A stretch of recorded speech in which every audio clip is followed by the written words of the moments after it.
Collins, third from right. They're chasing him hard. Rogers coming back at him, but they're not going to get back to Collins in now, are they? De Grasse coming, oh, and Collins is injured. De Grasse takes it.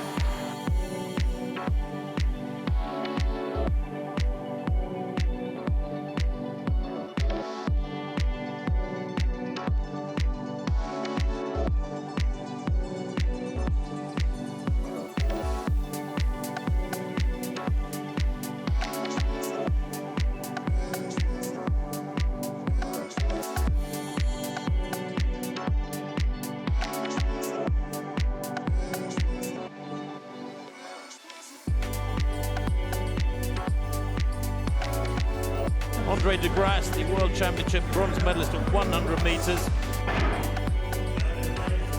Well, away they go. Amir Webb into his running very quickly indeed. Inside him is Isaiah Young going okay, and McLean has had a good bend too in lane 2, but they come into the straight now. And it's in lane 5, it's Alonso Edward who leads in the moment, but look at Sean McLean having a fabulous run over in lane 2. Alonso Edward too, and coming through strongly there is de Grasse. What a good finish from de Grasse. Minus 1.5 and 20.17. Well, that is world-class sprinting, it really is, because if he had turned that wind around, they'd have gone a long way under 20 seconds. Andre de Grasse ran a nicely measured race, wasn't particularly quick around the bend, but really the transition into the straight and down the home straight, he just held his form really well and he eased past the men to his left. And the Canadian, around whom there is so much hope for the future, he is only 21, got a mature head on his shoulders, wins there at 20.16 in fact, with that minus 1.5 headwind to battle against. So very, very encouraging indeed. And when you think that Stewart, he had all the big names inside him, he might have been happy with lane 4 or 5. That was sound. Yes, it was. And once again, Alonso Edward looked as though he might well hold on. And right on the inside, McLean, as you said, the late entry, really put pressure on at this stage. But look at de Grasse come through. Lovely form and maintenance of his running form in the final stages. This man, Andre de Grasse, the Olympic silver medalist, just 22 years old, the Canadian. Only 5th in Doha over 100 though a few weeks back, and then 4th in Eugene over 100 a fortnight ago.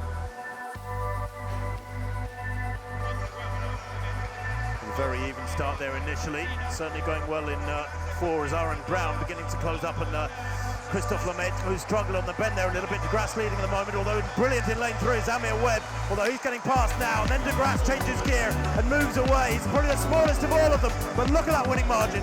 2, maybe 2.5 metres from Andre de Grasse, and that is the de Grasse we remember from 2016. He's finding his racing legs. That was brilliant. A class apart. He did all his running from the 90-metre point out, down the home straight, just tore them apart, didn't he? 20.01.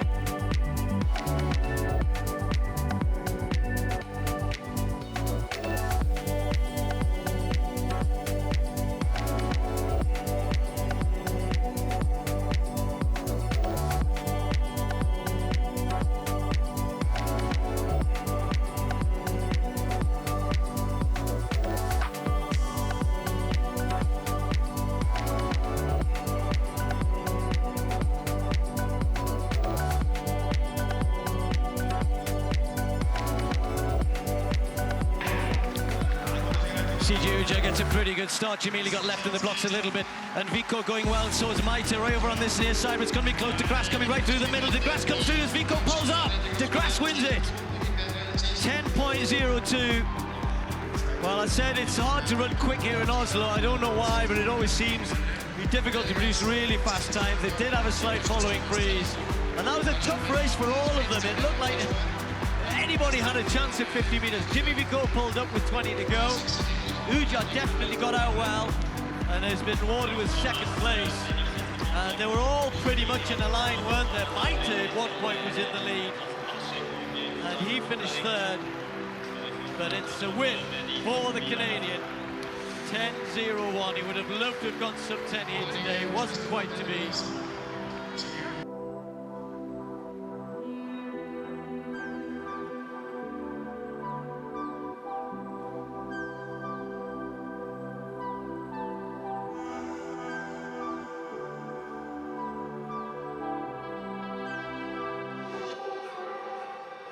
There is de Grasse. The Canadian goes in lane 4. He comes in fresh from a win in Oslo, 10.01.